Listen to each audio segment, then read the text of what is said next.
Welcome to another episode of r/legal advice. When I was hired I was given a key and told if I lose it I owe $15,000. I lost it. Do I have to pay up? I am located in Michigan. Okay, so when I was first hired on at my job, 6 years ago, I was given a key that had access to some of the internal offices which hold sensitive information. I was told that if I ever lost said key I would owe the company $15,000 to have the entire building rekeyed due to security. I have lost this key. It was attached to my car keys which were hooked to the loop of my pocketbook. I was mugged and the key was stolen along with a lot of other personal belongings. So now my boss and my boss and his boss keep calling me to come in and fill out paperwork to get on a payment plan to repay the money I owe. I have received letters from their official letterhead and I am informed the next step will be termination and lawsuit. And they have also threatened to start docking my pay. I have no intention of paying the fine. The catch is that I was told this was the consequence verbally when I was handed the key. My supervisor told me you will need to sign an agreement at some point but we'll worry about that later. I replied with to be clear, I will not be paying that if I haven't signed yet. Do you want to keep possession of the key until then? My supervisor laughed as though I was joking and said it was more convenient for me to just hold on to it and he wouldn't forget to have me sign. He promised. Well, he never brought it up again and I of course did not either. My question is, can I be legally forced to uphold this on the basis of verbal contract? At this point I have not reminded them that I never signed. I have simply ignored them. But I worry we will have to get lawyers involved soon and I'm not sure how to proceed. I will be visiting my lawyer Monday, so hopefully more answers then. $15,000 is about 1/3 of my yearly salary. I cannot afford this charge. Thanks for reading. Why is this not covered by their insurance? I had a laptop stolen and all my company needed was a copy of the police report with the laptop listed. You have a police report which is all that should be needed. Great advice already here, but also stop using the term lost the key. The truth is you were mugged. Also stop using the term verbal contract. You specifically told them you would not pay and they gave you the key anyway. There was no verbal contract. Just say no and start looking for a new job. Even if they sue you, they're not likely to win. Rekeying buildings is a cost of doing business and they didn't do jack to mitigate their very obvious risks. Any key worth $15,000 should be treated like any other high value asset with a checkout system, not just handed to someone to carry around. There's also absolutely zero reason to rekey an entire building when only internal offices are affected. You're not responsible for their choice of a horrible keying system. If they sued you, they would have to 1. Prove that you were negligent in some way. 2. Prove that you accepted this financial risk at the start, not after the fact. Don't sign anything. 3. That $15,000 is actually justified. I called 911 for a medical emergency and the police showed up and verbally threatened me. Should I file a complaint? Pennsylvania. I don't really know where to file this under flares. Tonight, I had to call an ambulance to my apartment. My boyfriend was acting erratic and seemed to be in psychosis. He then had a full-on seizure. Later on, I found out he smoked synthetic marijuana. I don't know much about that. I do not do drugs. I do not even smoke normal marijuana. I called an ambulance because I didn't know what else to do. I was scared. 3 policemen showed up first and entered without knocking. Asked where he was. I started to cry and they told me to go in the other room as I was annoying them. I complied. Then, the larger of the 3 cornered me in the hallway. He said my pupils were completely blown and I better start telling the truth about what drugs I do. I told him that I have incredibly poor eyesight and my pupils have been naturally large since childhood.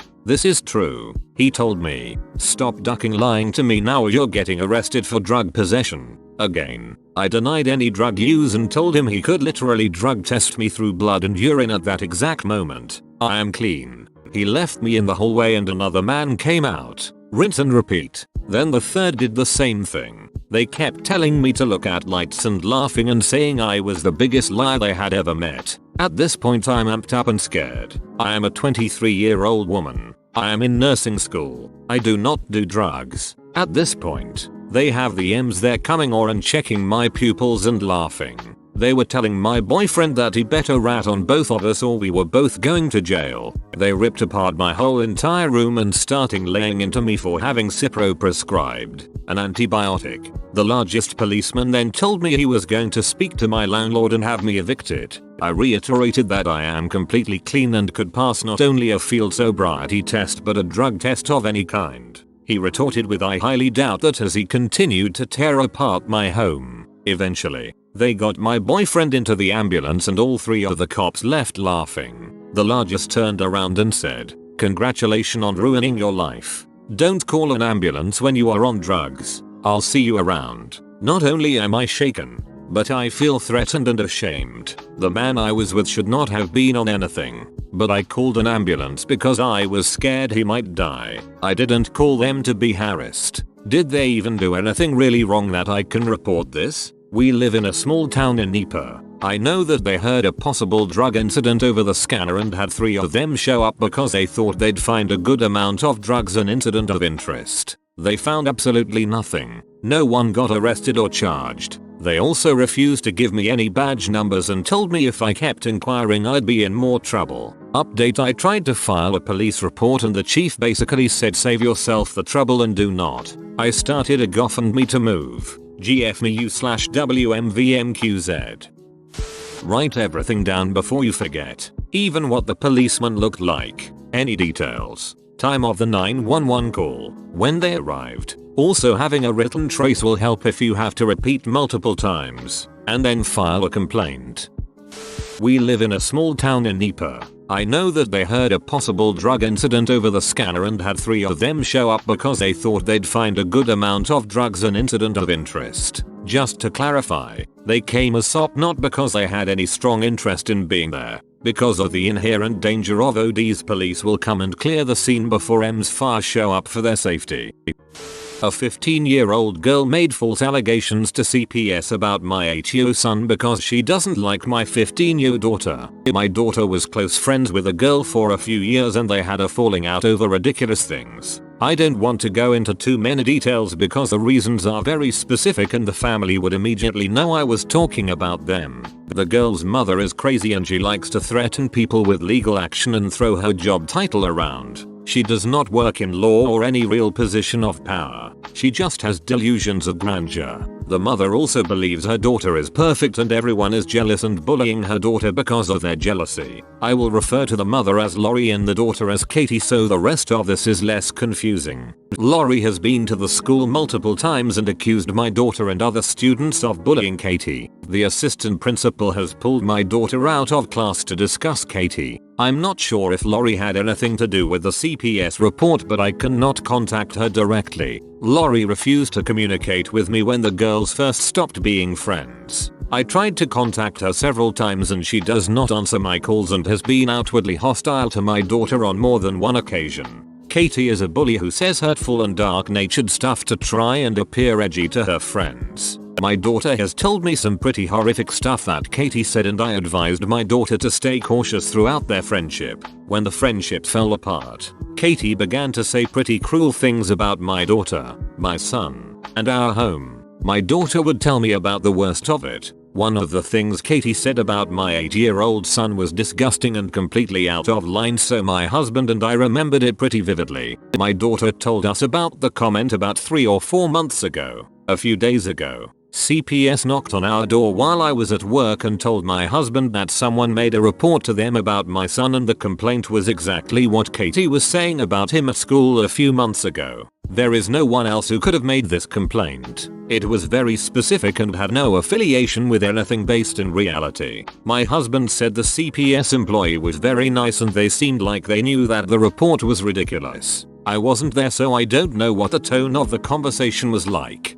The problem is I have no proof. The assistant principal at my daughter and Katie's high school is planning to interview some of the students that were around Katie when she made these comments about my son, so I might have some backup, which is great. But it's still just hearsay and there is no tangible evidence like text messages or recordings of her saying these things about my son. What should I do? Is there anything I can do? Do I even have a leg to stand on? All I have is my word, my daughter's word, and the possible words of a few 15-year-old kids. Any advice is welcome. I'm terrified. I am in VA. Edit. I'm not looking to sue anyone or anything. I just want to clear all of this up and I want Katie to be held accountable for making a false report. The things she reported could potentially hurt my son's reputation and damage his future. The allegations were not about me or my husband being neglectful or abusive. They were accusing my son of doing horrible things that he did not and would never do.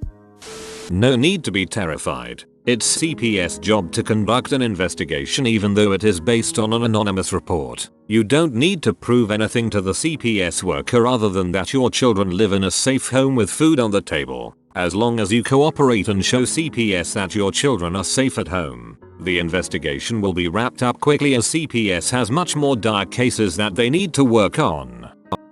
For proof, can't you use the fact CPS came to you with the exact same report that Lori Katie had made or said at school? Isn't that evidence that they're behind this shit?